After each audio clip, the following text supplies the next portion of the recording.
नमस्कार। आज हम रीति काव्य की पृष्ठभूमि या रीतिकालीन पृष्ठभूमि पर मैं आपसे बातचीत करूंगा।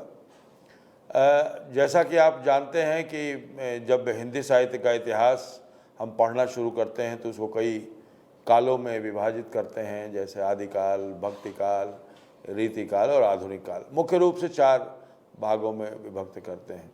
तो हमने आदिकाल की चर्चा कर ली है, भक्तिकाल की चर्चा कर ली है और अब हम रीतिकाल की चर्चा करने जा रहे हैं। तो रीतिकाल में जो कविताएं लिखी गई, जो साहित्य लिखा गया, उसे समझने के लिए उस समय की जो पृष्ठभूमि है या परिवेश है उसको जानना ज़रूरी है। हर एक युग के साहित्य को जानने के लिए उस युग की परिस्थितियों को जानना जरूरी है, क्योंकि जो रचनाकार होता है, लेखक होता है, रचयिता होता है, वह उस अपने समय को ही लिखता है और अपने समय को जब वो नए ढंग से लिखता है तो रचनाएं कालजयी हो जाती हैं और जो लेखक और कवि और रचनाकार होता है वो भी दीर्घजीवी हो जाता है, यानी उसके जाने के बाद भी हम उसको याद रखते हैं। तो ये जो रीतिकाल आया 17वीं शताब्दी के मध्य से 19वीं शताब्दी के मध्य तक, यानी 1650 से लेकर 1850 तक, लगभग 1857 में क्रांति हुई और उसके बाद तो आप कह लीजिए कि 16वीं शताब्दी के मध्य से या 17वीं शताब्दी के मध्य, 16वीं नहीं 17वीं शताब्दी के मध्य से 1650 और 19वीं शताब्दी के मध्य, ये 200-250 साल का जो समय था उसको हम रीतिकालीन कविता कहते हैं। और इसका समय तो शुरू हो जाता है शाहजहां के समय से, लेकिन जो शीर्ष पर यह कविता पहुंचती है वो औरंगजेब की मृत्यु के बाद, यानी औरंगजेब जब धीरे धीरे शक्तिहीन होता गया और उसके बाद उसकी मृत्यु हो गई, तो जो क्षेत्रीय राजा थे वो क्षेत्रीय राजाओं ने अपनी सत्ता स्थापित की। केंद्र कमज़ोर हुआ और जब केंद्र कमज़ोर हुआ तो क्षेत्रीय सत्ता मजबूत हुई और वहाँ पर उन्होंने कलावंतों को रखने का काम शुरू किया। ये जितने रजवाड़े थे सब मुगल राज दरबार की नकल करते थे। मुगलों में भी देखिए अकबर ने नवरत्न रखा था, जिसमें रहीम खान खाना भी थे, जिनको रहीम कवि के रूप में भी हम अब्दुल रहीम खान खाना, जो बहुत बड़े कवि थे हिंदी के, रहीम आप जानते हैं। तो इसी तरह से शाहजहां ने भी पालित पोषित किया। देखिए जहांगीर ने उसको मेंटेन किया, लेकिन शाहजहां ने कला और संस्कृति के क्षेत्र में काफ़ी, संगीत के क्षेत्र को काफ़ी तवज्जो दी और उसको काफ़ी आगे बढ़ाया। और इसमें सबसे बड़ी बात थी खास तौर पर कला और संस्कृति में कि जो भारतीय संस्कृति थी वो भारतीय संस्कृति कभी धूमिल नहीं हुई, बल्कि लगातार भारतीय संस्कृति और मुगलों के साथ जो ईरान से या मध्य एशिया से जो संस्कृति आई थी वो संस्कृति का मेल होता है यहाँ। लेकिन संगीत तो उनके पास उस तरह से था नहीं और चित्रकला भी पर भी बंदिश थी।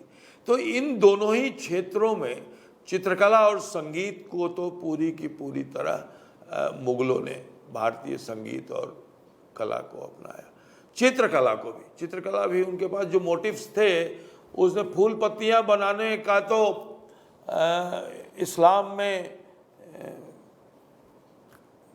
ये अधिकार था, मैंने इस्लाम ने कहा कि ठीक है फूल पत्ती बना सकते, चित्र नहीं बना सकते, तो क्योंकि उनके यहाँ ये बंदिश थी। तो चित्र जो बनाए गए, जो भारतीय चित्रकला है, उसमें फूल पत्ती का भी, फ्लोरल डिजाइन्स का भी समावेश हुआ और इस तरह एक मिली जुली कला मुगलों के आने के बाद विकसित रही। लेकिन उस पर भारतीय कला या सनातन कला या हिंदू कला उसको हावी रही उस पर।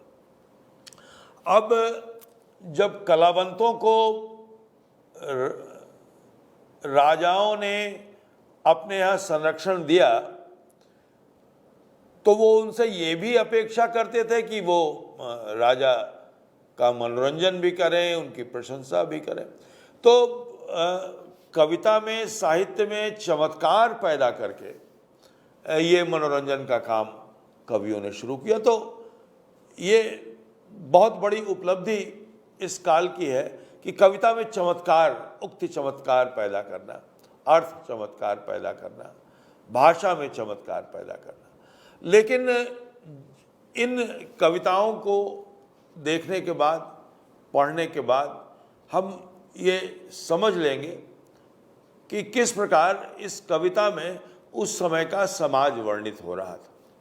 इस पर हम अगले व्याख्यान में चर्चा करेंगे, क्यों इस तरह का साहित्य लिखा गया और किस परिवेश और परिस्थिति में लिखा गया, इसकी चर्चा हम अभी कर रहे हैं। तो इस युग में जो सबसे जो नाम पड़ा इसका रीतिकाल या रीति काव्य, वो इसलिए पढ़ा कि वामन एक बहुत बड़े काव्यशास्त्री थे, अध्येता थे। उन्होंने कहा कि रीति जो है वो एक तरह का काव्य निरूपण का सिद्धांत है, तरीका है वो। और दूसरा, ये रीति का मतलब ये होता है कि एक ही ढंग से काव्य लिखे गए। तो दोनों ही चीजें इस काल में मिली, इसीलिए इस काल का नाम रीतिकाल रखा गया। काव्य लक्षण भी लिखे गए और श्रृंगार परक रचनाएं भी हुई। इसको कई लोग श्रृंगार काल भी कहते हैं, खासकर विश्वनाथ प्रसाद मिश्र। तो सबसे बड़ी बात कि ये इस युग में अधिकांश कविताएं जो हैं, चाहे वो वीर रस की कविताएं भी लिखी गई, तो जो श्रृंगार रस की कविताएं लिखी गई और वीर रस की जो कविताएं लिखी गई, वो मुख्य रूप से राजाओं के दरबार में ही लिखी गई। लेकिन उसमें लोक व्यंजित हुआ, इस पर हम बाद में चर्चा करेंगे। और जो रीतिकाल में जो कवि हुए वो किसी न किसी दरबार में रहा करते थे।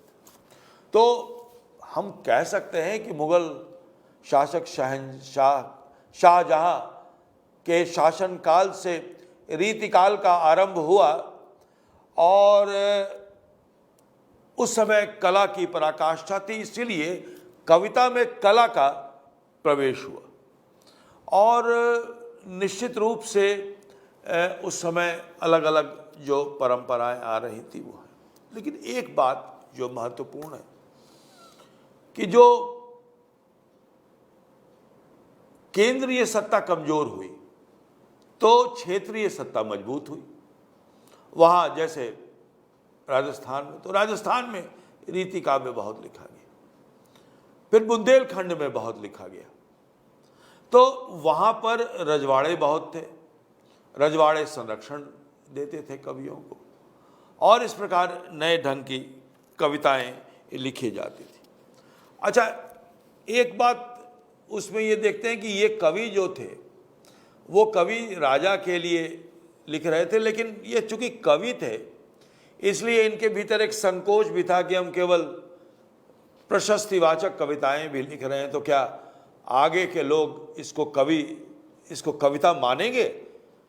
तो इसलिए वो कहते हैं कि आगे के कवि रीझी हैं तो कविताई, माने आगे के लोग अगर इसे पसंद करेंगे जो हम लिख रहे हैं, पता नहीं वो साहित्य, माने उनमें वो कॉन्फिडेंस थोड़ा सा नहीं था कि आगे के कवि रीझी हैं तो कविताई। अगर लोगों को अच्छा लगा, बाद के आगे के कवि रीझी हैं, माने आगे के जो सहृदय हैं। उसने ये नहीं कहा कि आगे राजा महाराजा रीझ, आगे के कवि रीझी, साहित्यकार है। वो कहता है कि आगे आने वाले पीढ़ियों के साहित्यकार अगर इसको पसंद करेंगे तो कविताई नहीं तो राधिका कन्हाई सुमिरन को बहानो। अब ये जो कविता लिख दी गई उससे पूरी रीति काव्य की और रीतिकाल के जो कवि हैं उनकी मानसिकता का पता चलता है कि वो श्रृंगार की कविताएं लिख रहे हैं, लेकिन उनके मन में ये है कि हम अच्छी कविता भी लिखें और चमत्कार तो पैदा कर रहे हैं, क्योंकि इसके पहले भक्ति का काव्य है और भक्ति के काव्य में सूरदास कविता लिख चुके हैं कृष्ण और राधा को लेकर, उसमें आध्यात्मिकता भी है। अब वो कृष्ण और राधा का अवलंबन जो कृष्ण ईश्वर भक्ति है वो लोक में समाहित हो जाता है, वो श्रृंगार में समाहित हो जाता है। तो वो राधा और गोविंद की चर्चा बार बार कहते हैं अपनी ग्लानि को मिटाने के लिए, उनके अंदर जो दुविधा है उस दुविधा को मिटाने के लिए। लेकिन उनका उद्देश्य उस समय यह है कि हम एक कवित्त कहें, एक सवैया कहें, एक दोहा कहें और एक अशरफी हमें राजा से मिल जाए। तो ये जो अर्थोपार्जन काव्य हेतु का जो एक कई उसके उपाय हैं, कई उपकरण हैं, उसमें से एक है अर्थोपार्जन। यशोपार्जन भी है, अर्थोपार्जन भी है, स्वांतः सुखाय भी है। तो यहाँ कवि ये नहीं समझ पा रहा है कि उसे स्वांतः सुखाय हो पा रहा है या नहीं। लगता है कि उसको स्वांतः सुखाय नहीं हो रहा था, तभी तो वो एक दुविधा में है, एक डायलेमा में है कि हम राधा गोविंद का नाम ले लेते हैं और राधा गोविंद का नाम लेने से हमारी सब बाधा कट जाएगी। इसीलिए आप देखिए कि मैं अभी एक बिहारी सत्सई से जो पढ़ रहा हूँ, मेरी भव बाधा हरौ राधा नागरी सोय, जा तन की झाई परे श्याम हरित दूते होय। अब इसमें काफ़ी चमत्कार डाला है और कि भाई मेरी भव बाधा जन्म मरण का दुख दूर करो, और वे ही राधा नागरी मेरे जन्म मरण के दुखों को दूर करें, जिनके शरीर की छाया पड़ते ही श्री कृष्ण भी जो स्वयं आनंद मूर्ति हैं आनंदित हो जाते हैं। तो ये इसका एक अर्थ है। मैं अगली कक्षा में इसके और विस्तार से बताऊंगा कि कैसे श्याम हरित द्युति हो जाता है, रंगों का किस प्रकार मिलन यहाँ कराया गया है। तो उसमें ऐसा है कि श्याम वर्ण है, राधा गौर वर्ण है। अब ये गौर वर्ण और श्याम रंग मिलके हरित हो जाता है और इसकी व्यंजना है कि हृदय हरित हो जाता है, रंग भी हरित हो जाता है। तो इस प्रकार से काव्य में एक चमत्कार पैदा किया और ईश्वर को भी, राधा को भी आराध्य बनाया। और जब औरंगजेब का शासन समाप्त होने लगा, परस्पर राजाओं के बीच में युद्ध होने लगे, और इसी दौरान जो दिल्ली के आसपास के राजे रजवाड़े थे हिंदी प्रदेश के, पंजाब से लेकर और बंगाल तक, वहाँ इस तरह से रीतिकाल की कविताएं होने लगी। और ख़ास तौर पर अवध, राजस्थान और बुंदेलखंड में सबसे ज़्यादा हिंदी की रीतिकालीन कविताएं लिखी गईं। आपने शतरंज के खिलाड़ी प्रेमचंद की कहानी पढ़ी होगी। उस कहानी में जो आरंभिक वर्णन है उससे पता चलता है कि केवल राजा ही नहीं, केवल सामंत ही नहीं, बल्कि पूरी की पूरी प्रजा ही विलासी हो गई। और यह स्थिति धीरे धीरे औरंगजेब की मृत्यु के बाद, असल में इसकी नींव औरंगजेब ने बो दी थी। औरंगजेब ने एक ऐसा वातावरण निर्मित कर दिया था कि हिंदू और मुसलमानों के बीच एक ऐसी खाई पैदा कर दी थी उसने, जनमानस में खास तौर पर। राजा तो वो हिंदुओं को रखा करता था, क्योंकि हिंदुओं के खिलाफ उन्हें लड़ाना था, शिवाजी के खिलाफ लड़ाना था। लेकिन जनता जन में उसकी बड़ी ही खराब छवि बनी, और ये खराब छवि इसलिए बनी कि उसने जो यहाँ का बहुसंख्यक समाज था, उस बहुसंख्यक समाज के प्रति उसने एक ऐसा भाव पैदा किया कि मैं एक कविता आपको सुनाता हूँ। भाव पैदा किया कि उसमें, और इसका लोगों में एक बड़ा ही वितृष्णा का भाव आ गया। तो उसमें एक कविता है, मैं उस कविता को सुनाता हूँ, जिसमें उस समय की जो स्थिति है, उस समय की स्थिति का, ये भूषण की कविता है। अब लोग कहते हैं कि उस समय औरंगजेब ने क्या क्या अन्याय किया, वो मैं आपको पढ़ के सुनाता हूँ। पीरा पयंबरा दिगंबरा दिखाई देत, सिद्ध की सिथाई गई रही बात रब की, काशी हूं की कला गई। काशी जो हिंदुओं का केंद्र था, उसकी समृद्धि चली गई। मथुरा मसीत बई, और मथुरा में जो कृष्ण जन्म है वहां मस्जिद बना दी गई। कुंभकर्ण असुर अवतारी औरंगजेब, ये औरंगजेब जो है वो कुंभकर्ण का ही अवतार है।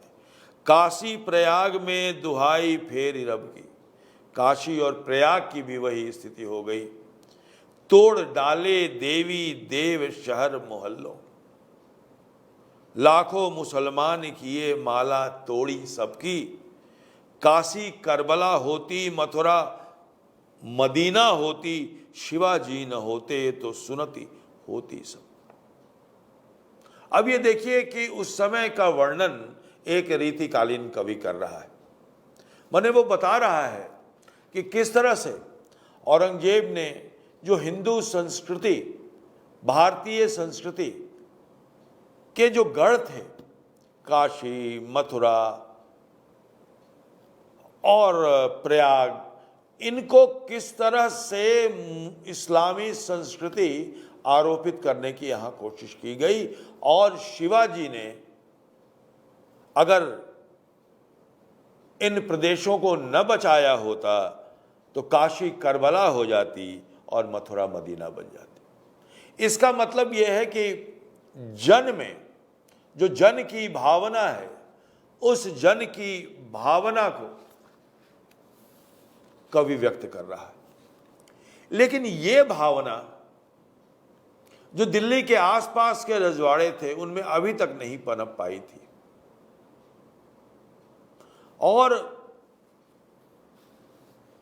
वे सारे के सारे जितने भी राजा थे, वो सब विलासिता की ओर चले गए, और सेठ, साहूकार, व्यापारी ये व्यापार तो कर रहे थे, लेकिन विलासिता के सामानों का ही ज्यादातर व्यवसाय और व्यापार हो रहा था।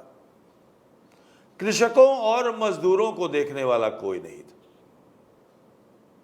हालांकि कृषकों और मजदूरों को हमेशा हाशिए पर रखा राजतंत्र ने, लेकिन युद्ध हो, समारोह हो, अतिवृष्टि हो, अनावृष्टि हो, सबका भार इन्हीं श्रमजीवियों पर पड़ता था। रीतिकाल में इन श्रमजीवियों की चर्चा उतनी नहीं की गई। ये एक कमी है। जाति प्रथा, इस युग में जाति प्रथा ने और जकड़न पैदा हो गई थी, और जो श्रमजीवी वर्ग है उसको छोड़कर सारा वर्ग विलासितामय हो चुका था। सामंती पतन शुरू हो गया था। ऐश्वर्य और विलास की जिंदगी जीने लगे थे राजा महाराजा, अब राम और कृष्ण का भी श्रृंगार होने लगा था, यानी खुद तो विलासी हो रहे थे, अपने आराध्यों को भी का भी विलासमय वातावरण बना रहे थे। इस्लाम की कट्टरता बढ़ती गई और हिंदू और भारतीय मानस लगातार ईश्वर की शरण में जा रहा था और चूंकि उनमें संघर्ष करने की शक्ति नहीं बची थी, इसलिए इसी दौरान बाहर से कई आक्रमण भी हुए, दिल्ली लूटी गई कई बार, लेकिन किसी ने उसका विरोध नहीं किया। सोमनाथ को लूट लिया गया, किसी ने विरोध नहीं किया। केवल और मंदिरों पर ही आक्रमण हुआ क्योंकि मंदिर ही में ही सबसे ज्यादा धन था। या तो धन राजा के दरबार में था या धन मंदिर में था। तो राजा पर आक्रमण करने की बजाय बहुत आसान था मंदिरों पर आक्रमण करना और वहां मंदिरों को लूट के ले जाना। इससे दो तरह के फायदे हुए आक्रमणकारियों को। एक तो हिंदू मन को पददलित किया और दूसरा कि वहां से आसानी से उन्हें धन मिल गया। तो जो हिंदू राजा थे, राजपूत राजा थे, उन्होंने कभी इनका विरोध नहीं किया और खुद विलासिता में डूबे और उन्होंने ऐसे साहित्य को प्रश्रय दिया जो उनकी विलासिता को बढ़ाए। वो भक्ति भी करना चाहते थे और भोग भी करना चाहते थे, तो ऐसी कविता उनके लिए मनोनुकूल थी जिसमें राधा और गोविंद की भी बात की जाए और जिसमें श्रृंगार भी हो। तो इस दौरान राधा और कृष्ण की बहुत चर्चा होती है, बहुत आलंबन बनते हैं कृष्ण और राधा। जैसा कि मैंने कहा कि इस्लामी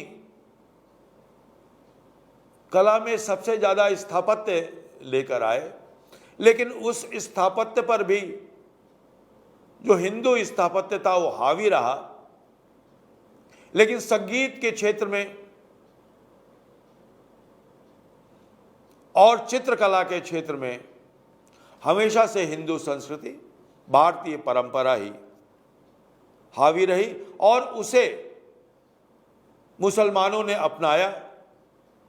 बड़े बड़े गायक हुए, बड़े बड़े चित्रकार हुए, बड़े बड़े संगीतकार हुए और ये परंपरा भारत में लगातार चलती रही। और संगीत के क्षेत्र में और चित्रकला के क्षेत्र में ये जो हिंदू और मुसलमान का फर्क है वो बिल्कुल मिट गया।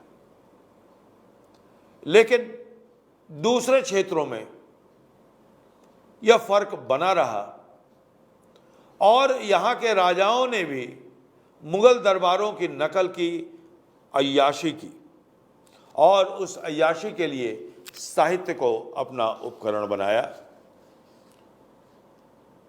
बिहारी थे वो जयसिंह, राजा जयसिंह के दरबार में रहा करते थे। राजस्थान और ग्वालियर संगीत का एक बहुत बड़ा केंद्र बना।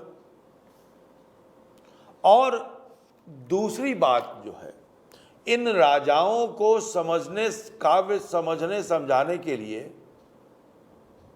कि इसमें क्या क्या लक्षण है, बताते कि ये उपमा है, ये उपमेय है, उपमान है, ये उत्प्रेक्षा है, तो राजाओं की समझ में तो आता नहीं। तो उसके लिए उन्होंने लक्षण ग्रंथ लिखे और फिर एक तरह से शिक्षक की भांति पहले पढ़ाया, कविता की समझ पैदा की और कविता की समझ पैदा करने के बाद वैसे ही उन उदाहरणों को स्पष्ट करने के लिए कविताएं लिखी। चिंतामणि, मतिराम, भूषण, बिहारी आदि कवियों ने अलग अलग राज दरबारों में कविताएं लिखी। कुछ कवि थे जिन्होंने लक्षण ग्रंथ लिखे, कुछ ने लक्षण ग्रंथ नहीं लिखे, केवल कविता लिखी, और कुछ लोगों ने इस रीति से मुक्त होकर स्वच्छंद प्रेम की कविता लिखी, जैसे घनानंद। तो 3 तरह की कविताएं मिलती हैं। 2 तरह की कविताएं तो बिल्कुल राज दरबारी हैं, जिसमें लक्षण ग्रंथ और कविताएं लिखी गई या स्वतंत्र रूप से कविताएं लिखी गई। रीति मुक्त, रीतिबद्ध, रीति सिद्ध और रीति मुक्त। लेकिन स्वच्छंद प्रेम की भी कविता लिखी गई। तो 2 तरह की जो ग्रंथ लिखे गए, लक्षण ग्रंथ और श्रृंगार ग्रंथ, ये दोनों ही ग्रंथ जो लिखे गए वो राजाओं को कविता पढ़ाने के लिए। तो और दूसरे तरह का जो वीर काव्य और प्रशस्ति काव्य लिखा गया, तो ये पृथ्वीराज रासो से ही ये संकल्पना चली आ रही थी। तो इस समय भी राजा अपने को वीर कहलाने की, जब आप वीर नहीं होते हैं तो आप चाहते हैं कि लोग आपको वीर कहें, लेकिन कुछ राजा इस समय थे जैसे शिवाजी या छत्रसाल, जिनके दरबार में भूषण रहे थे। ये बहुत संघर्षशील राजा थे। और जिस प्रकार पृथ्वीराज चौहान ने का वर्णन किया है चंद्रबरदाई ने, और पृथ्वीराज चौहान ने बाहरी आक्रमणकारियों का विरोध किया, उसी तरह छत्रसाल और शिवाजी ने भी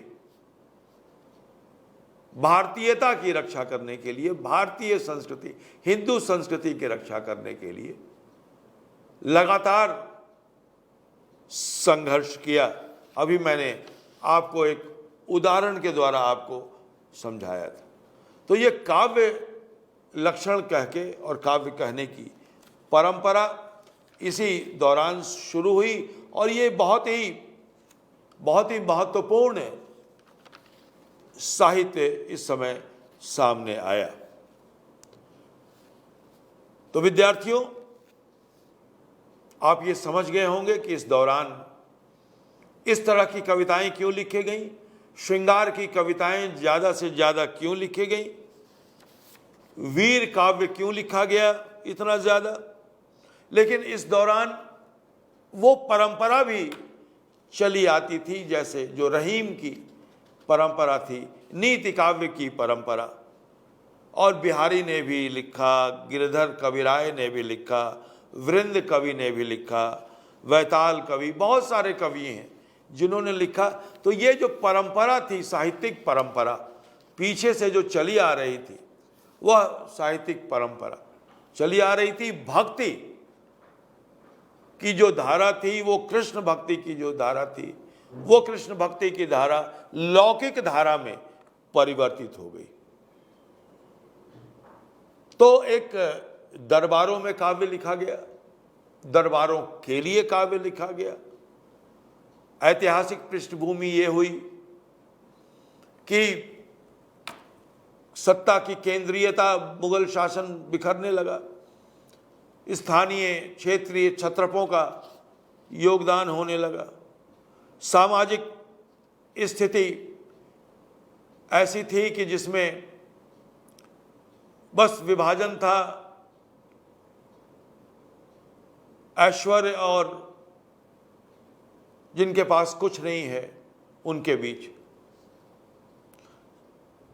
सांस्कृतिक पृष्ठभूमि, नई कलाओं का विकास हुआ, संगीत का विकास हुआ, दरबारों में इसका विकास हुआ, लोक में भी विकास हुआ, और इस्लाम में सूफियों ने भी इसका संगीत का विकास किया। सूफियों ने जो संगीत को अपनाया वो भारतीय परंपरा के कारण। धार्मिक पृष्ठभूमि, इस्लाम के अलावा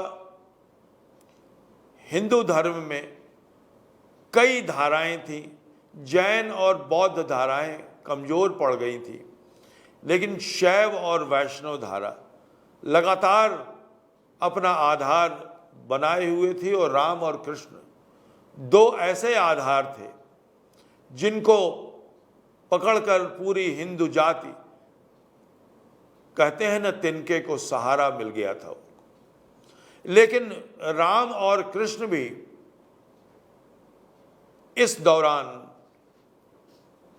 ऐश्वर्य के प्रतीक भी बन गए थे। उनकी पूजा होती थी तो उनका भी श्रृंगार होता था, उनको भी भव्यता प्रदान की जाती थी, उनको भी अच्छे अच्छे कपड़े पहनाए जाते थे।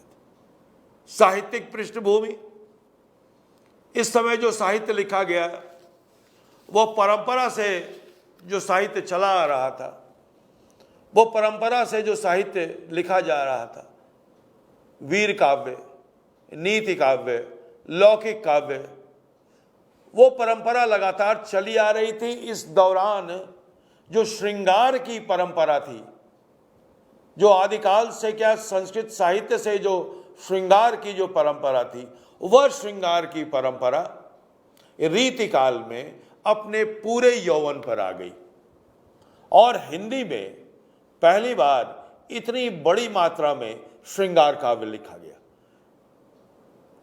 और निश्चित रूप से ये जो श्रृंगार काव्य लिखा गया, वह श्रृंगार काव्य लिखा गया राजाओं की रसिकता की, राजाओं की विलासिताओं की पूर्ति के लिए। लेकिन इससे जो काव्य निकला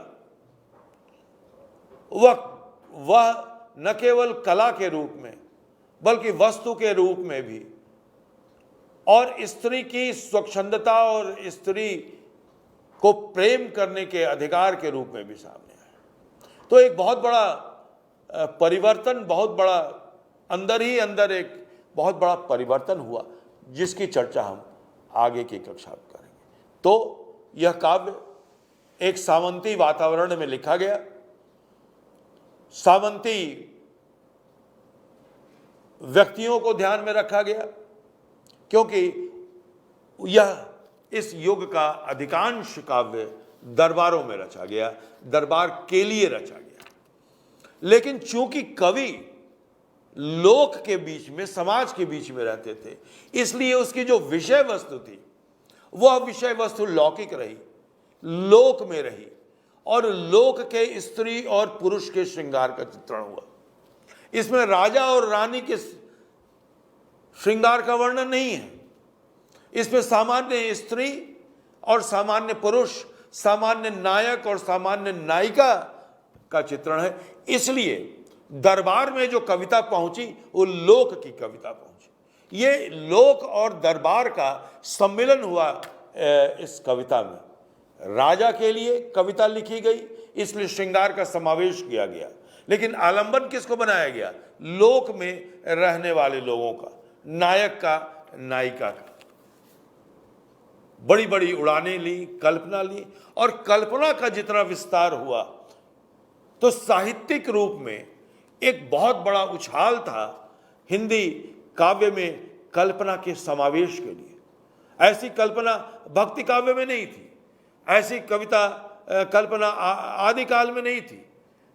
वहां बीज जरूर मौजूद थे, लेकिन कल्पना का जो प्रस्फुटन हुआ, प्रेम का जो स्वच्छंद रूप चित्रण किया गया, उसका जो इतना उत्थान हुआ, ये रीतिकाल की सबसे बड़ी उपलब्धि। और हमें रीतिकाल की कविताओं को केवल एक दरबारी कविता के रूप में नहीं, बल्कि लोक मन की कविताओं के रूप में देखना चाहिए। इसी बात को मैं विस्तार दूंगा अगली कक्षा में, जब मैं रीतिकाल की प्रवृत्तियों की चर्चा करूंगा। तो आज हमने रीतिकाल किस परिवेश में, रीति काव्य किस परिवेश में रचा गया, क्यों रचा गया, किसके लिए रचा गया, कहां से प्रेरणा मिली, कहां से वस्तु, कहां से विषय वस्तु उठाई गई, इन सब का वर्णन हमने किया। आगे जब हम रीति काव्य की विशेषताओं की चर्चा करेंगे तो फिर हम आपको इसके पृष्ठभूमि की ओर लाके आपको बताएंगे कि ये जो रचनाएं हुई वो कैसे अपने परिवेश से भी नियंत्रित थी, कवि के मन से भी नियंत्रित थी, जो जिसके लिए कविता रची जा रही थी उसके मन से भी नियंत्रित थी, और उसमें लोक मन भी था। तो विद्यार्थियों, मैं समझता हूँ कि जो बात मैंने आपको कही आपने नोट की होगी और आप इन बातों को ध्यान में रखिए और रीति काव्य का अध्ययन कीजिए। बहुत बहुत धन्यवाद, शुक्रिया, नमस्कार।